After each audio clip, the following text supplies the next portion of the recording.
what is it that you didn't get to say that you want to say? And it's this intimate, real moment that doesn't have the lights and the sound and all the like effect. It's just like, here I am in this moment. Yeah, I wanted to talk about this and this and that. Thank you so much, Pastor, for sharing that. And they feel like they're in a conversation, not that they're being spoken at. And when we go to church right now and when we go online, we're being spoken to, we're being spoken at. But when Jesus met with his people, they spoke to, they were in a community. Yeah. They were a part of it. They were in it in that moment. They were asking questions. That would just be like the dream for me.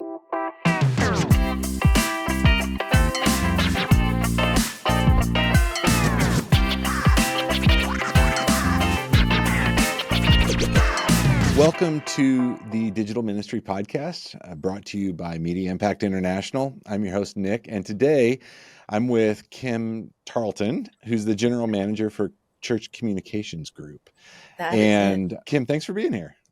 Absolutely. Thank you for having me. I'm excited to be with you today. I love what you guys are doing. I've not met you before. I'm excited to talk to you a little bit about your background.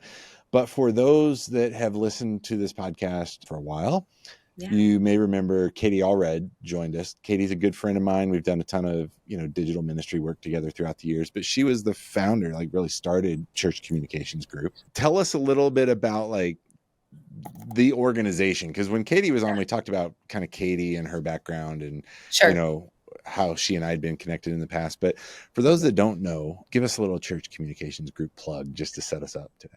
Absolutely. Always willing to do that. Yeah. So 2015, Katie and Daryl, a guy named Daryl, they started the Church Communications Facebook group, and just a heart for bringing community of church communicators together into community. I think, Katie's just this genius when it comes down to understanding that at that point in time, in 2015, people were looking for community, and that this Facebook thing was probably a place that they were going to be able to find it in that digital side of the world. So they started the Facebook group. And within the last year, Katie has actually partnered with Missional Marketing, which is a group of companies. It's an umbrella company, and partnered with Missional Marketing.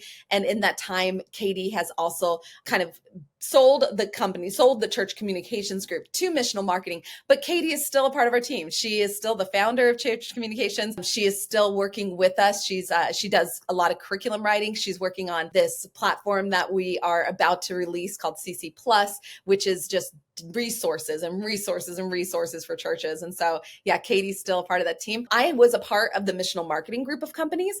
Okay. And when we acquired Church Communications Group, that's when our team at Missional asked if I would step in and help support the Church Communications Group.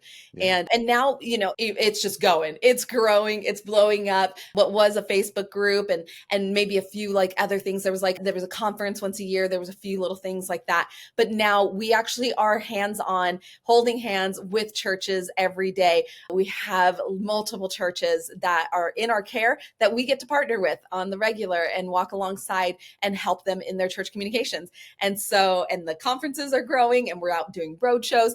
And so as a company, we are growing, and it's being nurtured. And again, Katie gets to be a part of that. And we, as a team, we've built a team that gets to be a part of that every day. So that's a little bit of who we are. Yeah, that's awesome. I love the story because it starts with value. So I talk with, whether it's clients or ministries I'm working with or whatever, I talk all the time about if you're not giving something valuable, people aren't going to consume it. We've got so many choices of kind of where we get information. There's two things. It starts with value, but it also moves forward through this aspect of community. And what I saw from the early days of that Facebook group is that, man, these people were leaning on one another, depending on one another, sharing, challenges, but also the wins. Here's what I'm doing that's working really well. It was just such a vibrant community. One of the best examples of a Facebook group that Facebook ever had, Yes. So absolutely. I love what it's become. Yes. And it's exactly that, Nick, right? It is this it's this thriving environment of church leaders helping resource and helping each other. That's Mhm. probably one of my favorite things about the Facebook group is like, we don't really have to do much in there because there's like 35,000 now people that are in this Facebook group and they are resourcing and helping each other out. So when somebody's like, I'm building a website and I don't know where to start or what to do, any recommendations? You've got 50 different churches going, we have a recommendation, and leading and helping you out. And I love that because then a company like us or other companies, we don't need to step in and just be like, hey, come on, come give us your money. Right. No, they are resourcing each other and it's thriving and it's such a good place. And so, yeah, it's my favorite thing about that Facebook group is just the community that's So, built in there. so what's your background? Were you in marketing, like in business, or have you always been in the church space? Or I've always been in the church space. So I okay. spent 26 years in full-time ministry in churches and started at 17 years old and left. I'm not going to tell you, you can work the math out if you want to. Started So doing what at 17? I actually started in the church that I was at. We did productions. So we did like stage theater productions. And that Yeah. was what I actually studied in school was theater arts, musical theater. I was like, I'm going to go to Broadway. I'm going to be doing all the big things. And God was like, yeah, how about you work at your church? And I was like, Right. wait, what? And so we were doing stage productions. And as a part of that, like I was so involved in all these details from sound design to lighting. And then you have to do ticket sales. So then all of a sudden things like promotion and advertising and communicating this. And we would have 10, 20, 30,000 people coming to these Wow. shows. You have to advertise, you have to get that information in front of them. And this was back in, again, I'm not 18 people, this was back in the day. And like, social media was not a thing, right? We Right. didn't advertise through social media. Back in the day, like websites were even very new. And like we would spend most of our time on a website posting our upcoming series, like anybody came to church for a series, but that's what we would do in church. So we weren't advertising in these types of ways with like what we were doing there at the church. It was newspaper articles, it was, mailers and all that kind of stuff. And so, but like digging into that and just all aspects of ministry, and that started to grow. And I continued at that church. I was there for 14 years and just moving into like weekend experience and what does that look like? And like bulletins and just all those pieces that come together. Then went to another church and started working with weekend experience there, overseeing really kind of my area has always been creative direction and leading out creative teams, and communications has been under that. Communications has been a piece of the puzzle, if you would. Yeah. And so, yeah, working with those communications teams on design, and again, like on like, what does this look like on, our slides and our series, and what are we putting out there to our communities and stuff. And so it's been a good amount of 26 years of doing that. And then God called me. I was just filling the heart of like, I feel like there's more than this place, this Right. building that I'm working in. I feel like there's more. And I feel like I spent a lot of time learning and growing. And I should be able to bring those resources to other people. And so God called me away from the church, the one building, to the capital C church and working with thousands of churches. So Yeah. That's awesome. it's Well, exciting. I mean, so many good lessons learned through that experience. It sounds like, Absolutely. so to be able to leverage that for, the betterment of more people, it's Yes. commendable. Good job. Thank you. Well, thank you. I love that. I always tell somebody was asking me the other day, oh, can you share a little bit about, what you've learned? I was like, absolutely, because it comes through a lot of failures and a lot of Yes, mistakes. And it's like the only way we can redeem those things is if we help other people learn from them and we learn ourselves, So like absolutely. I'm a big failing fan, but Fail forward, yeah, right? right. Yeah, and let me tell you, lots of failures for Yeah. sure.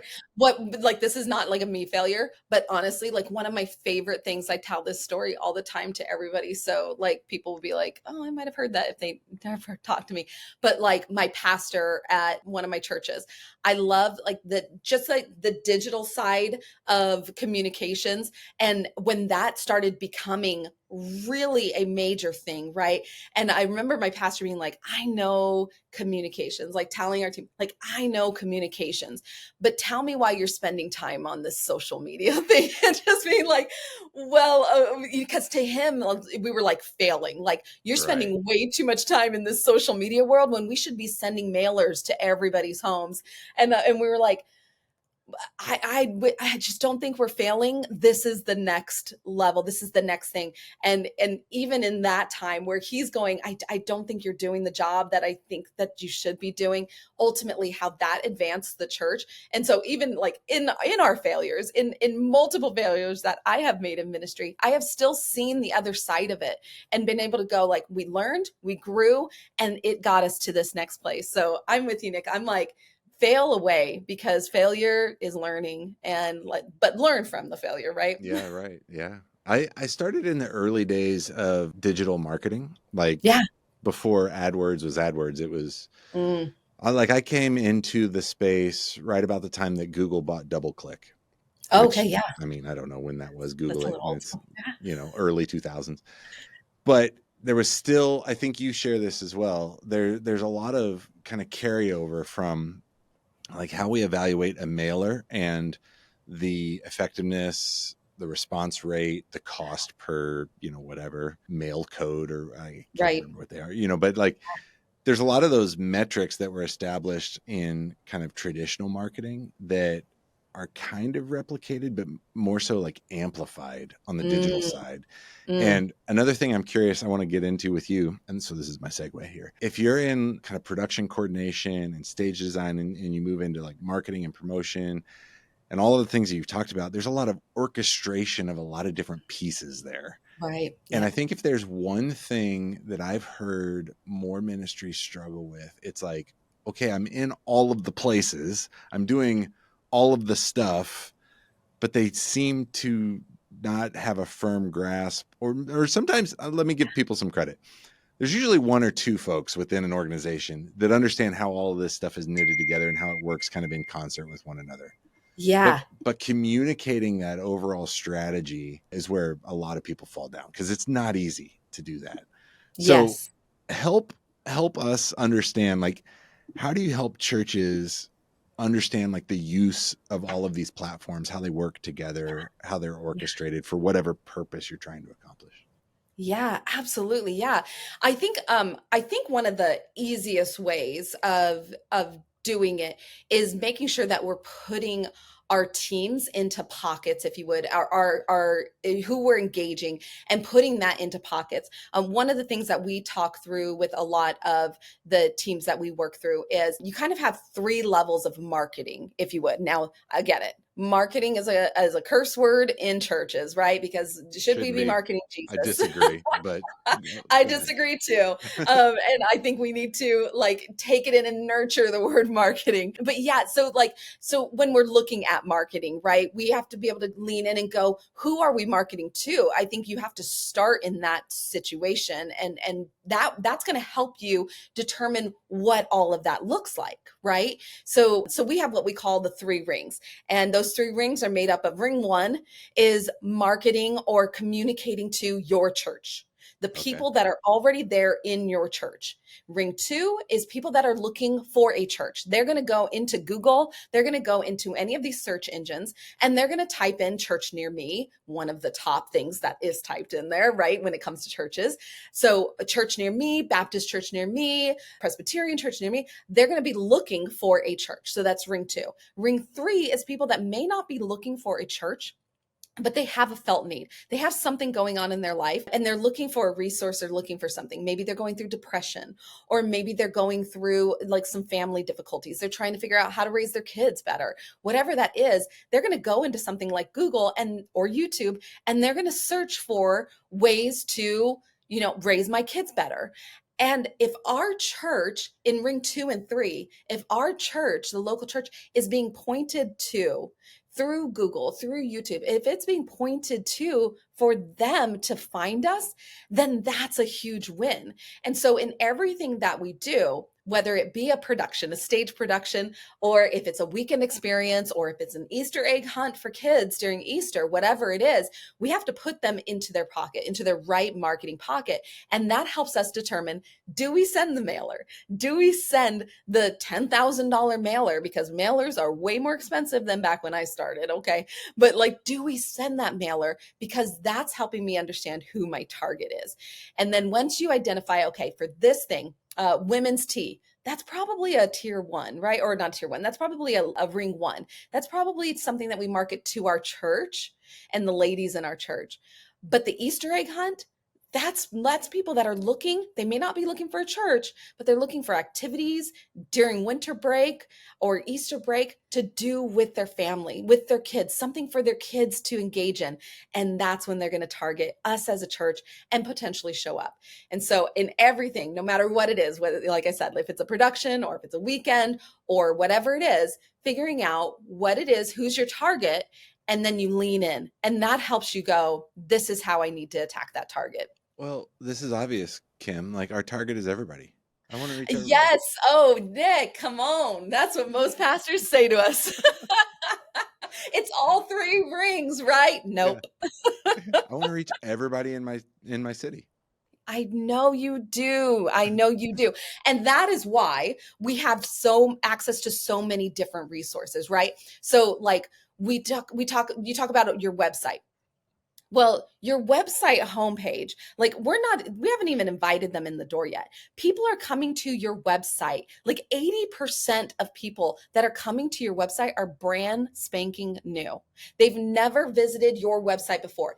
And yet churches are building their website homepage around the church. So they're saying, this is the upcoming series. Here's the life group you can join. Here's how you connect more and deeper. This is how you can start serving. That's great. I'm already in. Here's where you can give.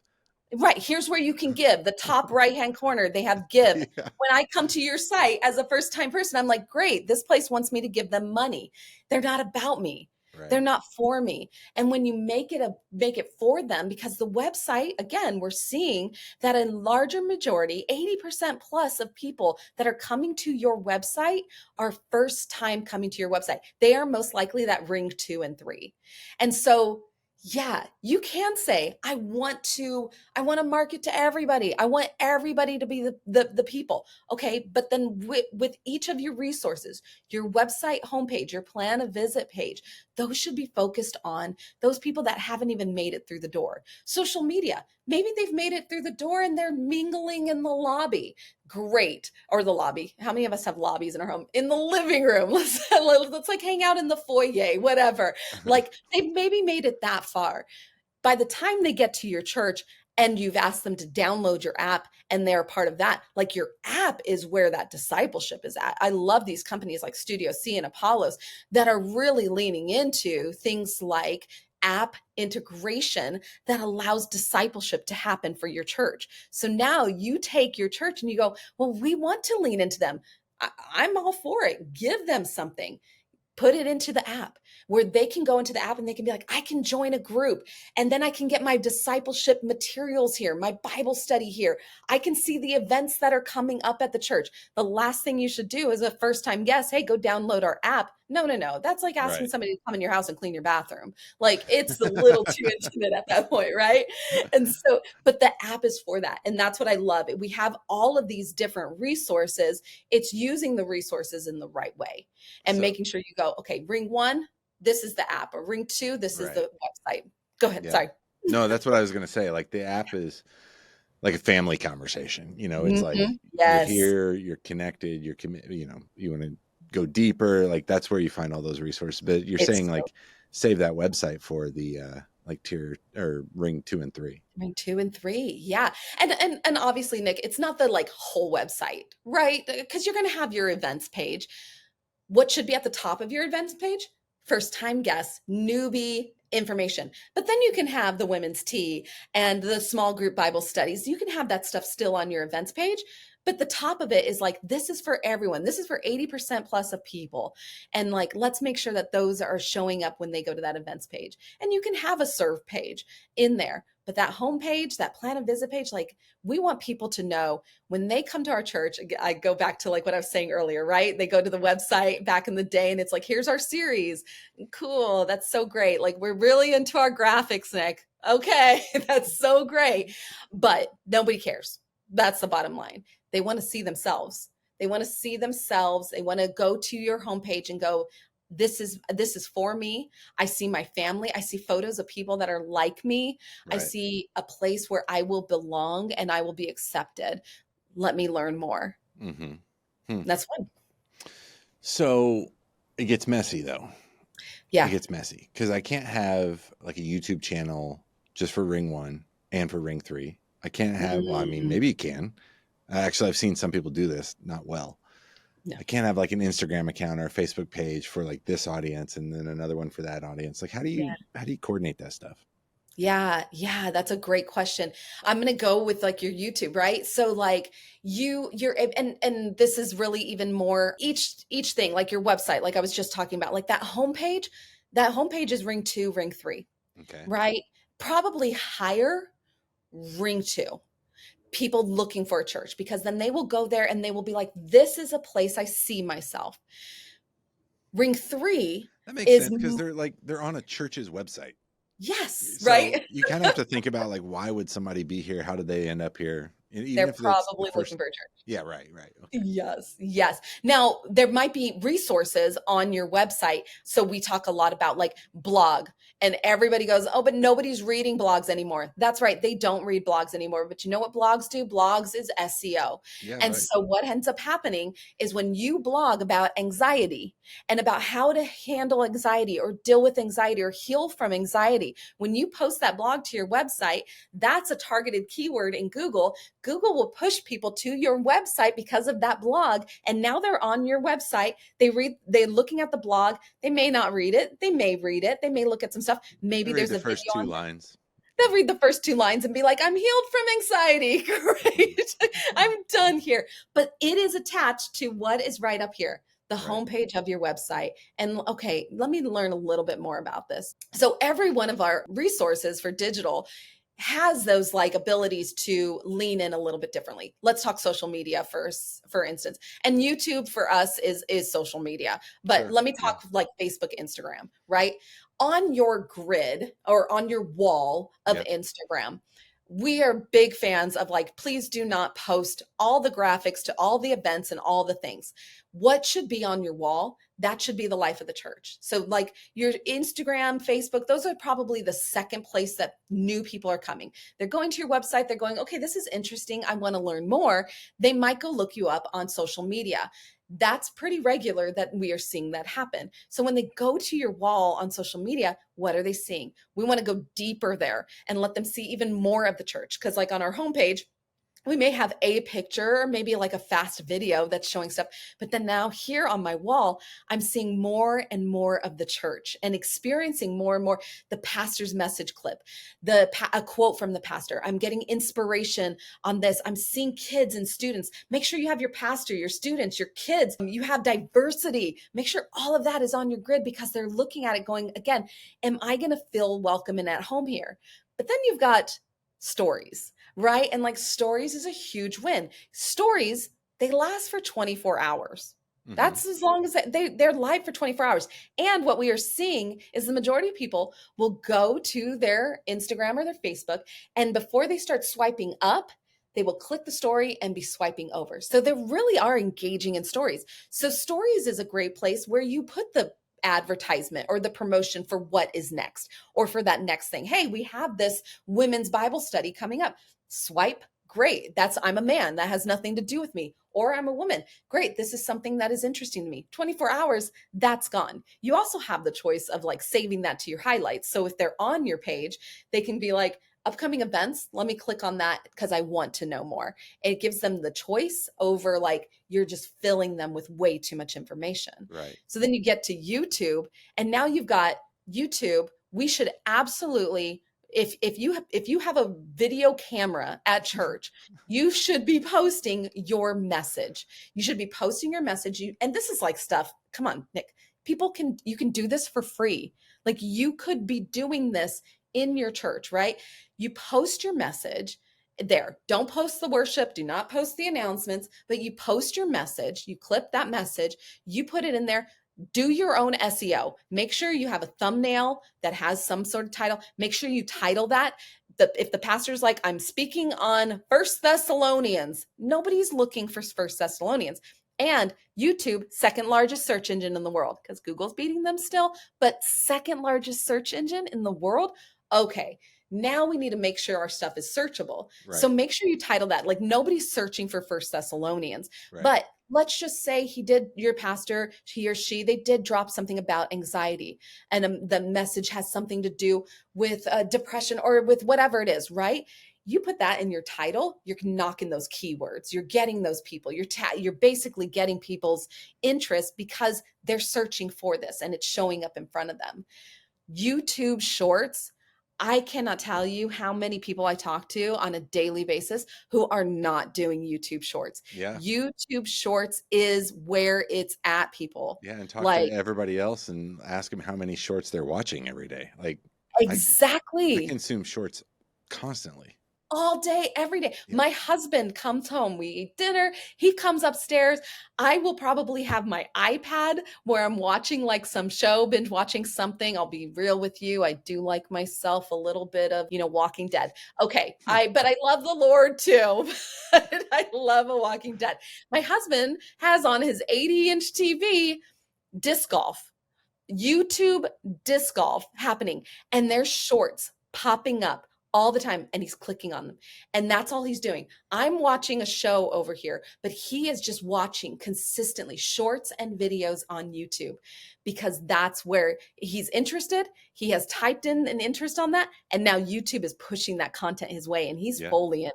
Yeah. And so churches need to be doing that same thing. If your pastor says, hey, anxiety is hard, and we know that dealing with anxiety is hard. You get that clip, you get that 60-second clip, you throw that up on YouTube and you put in there, you title that anxiety is hard. You're going to get hits. You're going to get hits to that. And because it's searchable now, it's showing up in search engines. So people are going into Google, they're typing in things, and YouTube Shorts are showing up in their searches. Big wins pointing people to your church. So there's all these like different ways that you can go, this is for the church. I'm going to post the full message because Susie Q wasn't able to make it to church last weekend. And so she's going to go in there and read the whole and get the whole message. But also I'm going to post the short because somebody that is ring 3 that is searching for something that they need help with is going to get targeted through the ring 3. So connect the dots for us, or let's talk a little bit about what I would call customer journey, so somebody's ring 3, they're on YouTube Shorts. Maybe they get curious and they look at a couple of your other ones, or maybe YouTube feeds them like more from your profile. Yeah. One of the things I really struggle with is to understand if the goal is still to get people to show up on a Sunday morning. Like that's the measure of success in the minds of most church leaders. Right. But like that path from a YouTube short to walking down the aisle at 10 a.m. on a Sunday, that's a long disjointed path, Yeah, it like, is. Yeah, it is. How do you address that, or how do you approach it? Yeah.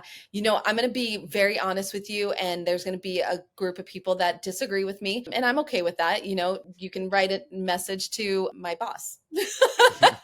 And you can disagree with me. I'll give you his email address. And so you can disagree with me or not disagree with me. What we are seeing, and I know people don't love hearing pre-COVID, post-COVID, but I'm going to just say it right now. Okay. Pre-COVID, what we were seeing was people were coming to church about 40 weeks out of the year. And everybody was wigging out about that. Pastors were wigging out. They're like, they're not coming every weekend. They're only coming about 40 weekends out of the year. That means that they're missing 12 of the weekends. And we put so much effort into it. And this is so hard. They're maybe coming every other week or something along those lines. Post-COVID, here's the big one. Post-COVID, we are actually seeing it flipped. We are seeing that people are coming to church about 12 times a year. Almost once a month, they are coming to church. And that means that we do have to exist outside of our walls. Now, the goal, the hope, we want them to come in and life change to happen. We want them to come meet Jesus and come through those doors. But the truth is, they're not.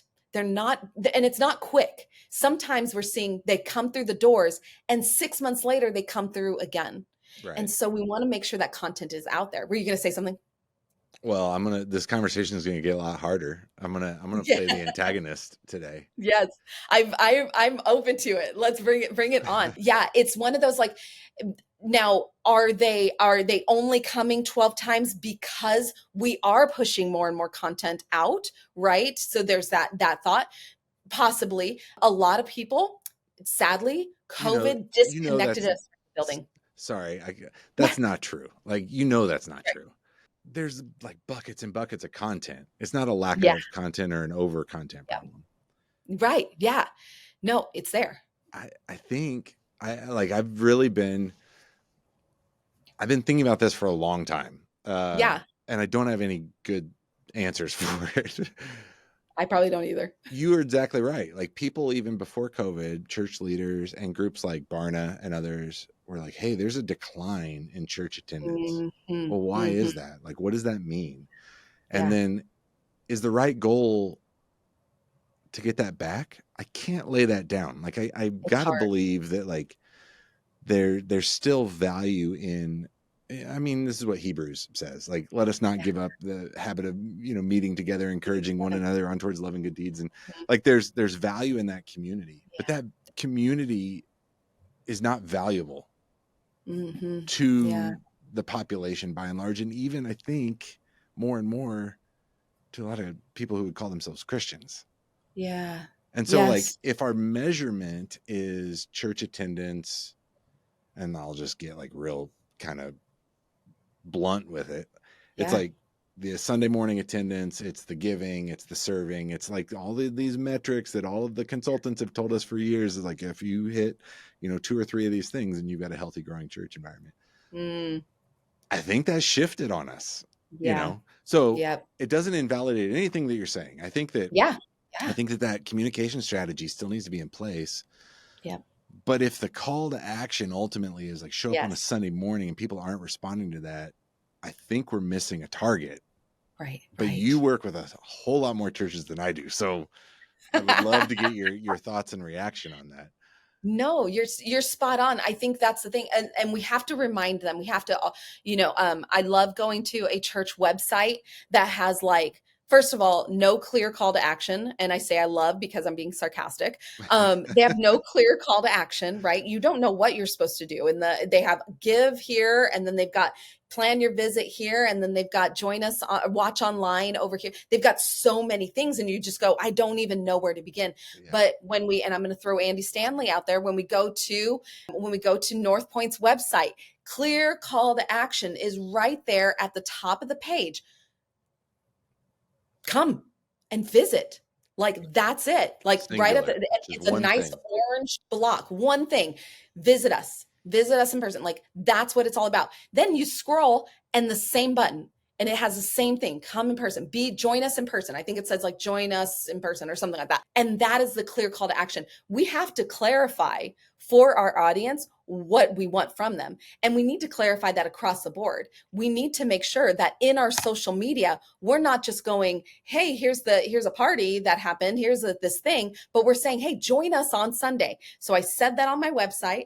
I'm saying that in my social media. And now when I post to YouTube, when I post the message and I say, thank you so much, thank you for joining us online. And we have somebody that's, we are in person, and we would love to meet you in person. Join us in person. We would love to just shake your hand and say hi.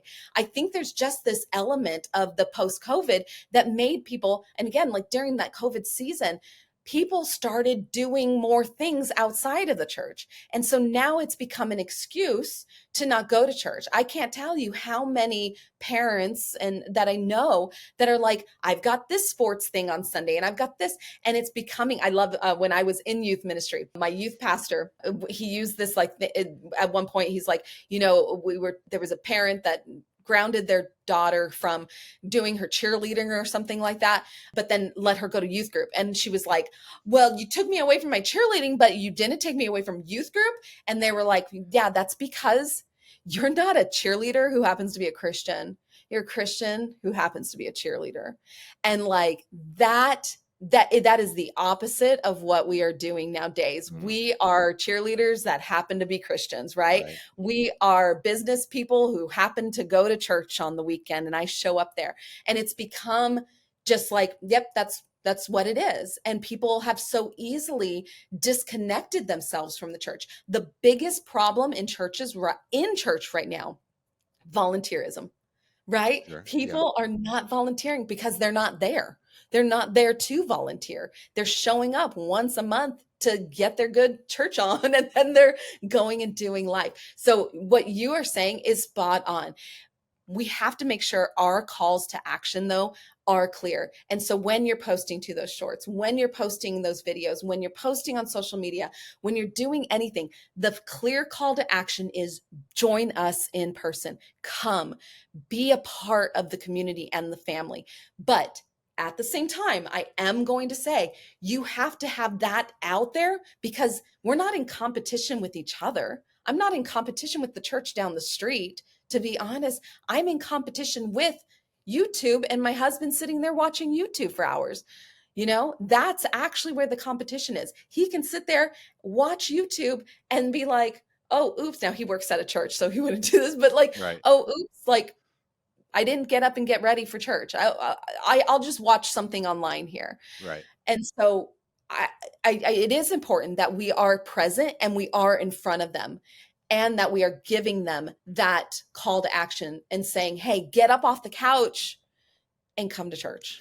So hey, come and visit us. You just mentioned online church. Yeah. Post-COVID, have you guys seen a shift from in-person to online viewing? Yes. Like, is it just a replacement? That's a great question. I would say so have we seen a shift? Yes. Yeah. Online church it's thriving.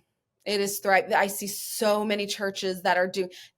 We were at our road show last week in St. Louis in Kansas, and I can't remember which location it was, but we had a church in the room.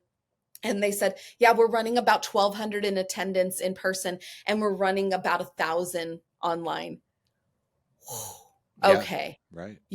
That's major. Like, you either have like a really great online service, or people are not showing up to the building. They're not showing up to church. And I'm seeing that a lot. I'm seeing that in a lot of churches, that online services, there's a lot of people going and being there. I think we also are in a world where people are willing, that like they do want to engage in church when they're out and about.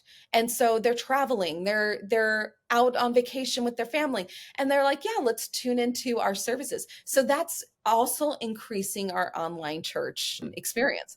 But yeah, it's absolutely increased, and it's increased major since COVID, mainly because when COVID hit and every church had to go home, a lot of churches started their online experience. And they started doing online. Yeah. That started growing. People were getting used to it, and now they're used to it. It's so funny, like after COVID, when our church went back into the building, it's so annoying, but we had so many like people complaining about the video quality in the room, because they had just spent 6 months watching it on their TVs, on their high def 8K, whatever TV at home.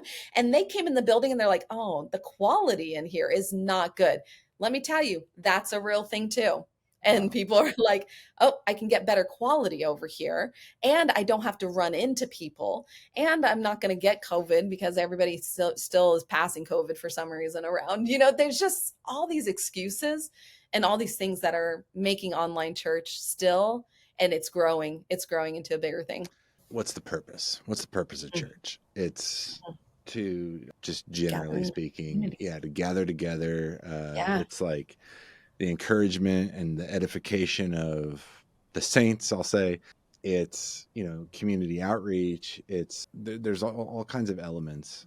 If you think forward, like I've spent a ton of time in lots of places around the world. There's some I'm thinking about places like China, places in South America, some churches in the Middle East, Mm. vibrant communities of believers depending on one another, serving one another. Volunteerism is not a problem in places like this because you have nobody else, you don't have 1,000 churches to choose from. I remember driving through Dallas when I was living Mm. there. I had a guest visiting from China, and he was just like really quiet. We were driving down the freeway. I was like, "Are you okay?" He's like, "I just can't believe how many churches there are here." And Right. and they all have giant buildings and giant parking lots and and he was telling me about it, but I had attended his church in China, and it just struck me. I was like, "Yeah, Mm. but I don't know if it's better." You know what I mean? Yeah. Like, so Yeah. if I think forward and think forward with me, like 50, Yeah. 100 years from now, like, what are we experiencing today? We've experienced a lot of technology shift in a very short amount of time, and it has an impact on the church experience in America. What do we want it to be in the Mm. future? And like, what do you Yeah. think about that? Because like you're in the Yeah. middle of all this stuff with so many churches. You've got such a great perspective on what's happening, what people are doing. Is it like the shift to online, for example? I mean, take it any direction you want, but like, what do we see decades from now? What do we need to be Yeah. thinking about today with all of these communication tools and platforms and things that Yeah. we've talked about so far? I'm probably working myself out of a job here. But like if I were to say, if I were to say like, and this is again just like my opinion, I would, here's where my opinion is. I would love to see the church go back to the original church, or even as far back as just a community of people coming to learn and listen and hear and grow. Nothing is like, like, I'm not a crier, but like, let me just tell you, when I put The Chosen on, I'm just bawling every single episode of The Chosen. I'm just bawling because there's this element of just sitting there and listening to Jesus talk. Now I Mm. get it. Like my pastor's not Jesus, but like just listening to him speak and just the intimacy and the quietness and like we're just out here and we're just listening. There's not all the flub and the digital and then all this stuff. Like my heart goes to a place where like that's what I want. Mm. That's what I want. I want us to be a people. And I think there's parts of it too that like I think we actually could get there a little bit, but like we are so digital minded. I think like I when I was talking about, sitting and watching, Walking Dead, I've got my iPad with my Walking Dead, I've Yeah. got my computer and I'm working, and I've got my cell phone and I'm normally either texting somebody or I've got three digital things, and that is my world. That is my world. If I leave my house without my phone, I know it. But I left the other day without my glasses, and I didn't figure it out until I was pretty far down the road and I almost hit something. And I was like, okay, I didn't put my glasses on, but my phone, I know it. And that's who we've become. We've become so dependent on the digital that's why I believe that church and community and all that is so digitally present. But to be able to go to a place of what that raw, intimate, and I love that our young people, our 20 somethings right now, that's what they're doing on TikTok. Like, like church, don't go out and start your TikTok. Okay. Don't go start your TikTok today and be like, I'm going to post my message on TikTok. Don't do it. But you know what they are doing on TikTok? They're bringing conversations together. Mm. So TikTok's not about talk at me, which is what we do a lot of. But TikTok, they want to be talked with. And so there's podcast conversations, and there's pastors being interviewed before they walk out on stage. What are you about to talk about? You just walked off the stage. What is it that you didn't get to say that you Mm. want to say? And it's this intimate, real moment that doesn't have the lights and the sound and all the like effect. It's just like, here I am in this moment. Yeah, I wanted to talk about this and this and that. Thank you so much, Pastor, for sharing that. And they feel like they're in a conversation, not that they're being spoken at. And when we Right. go to church right now and when we go online, we're being spoken to, we're being spoken at. But when Jesus met with his people, they spoke too. They were in a community. They Yeah. were a part of it. They were in it in that moment. They were asking questions. That would just be like the dream for me. Well, I think you've just pretty clearly articulated like a high value of meeting in person and probably the why. It's like if the call to action is come and join us, Yeah.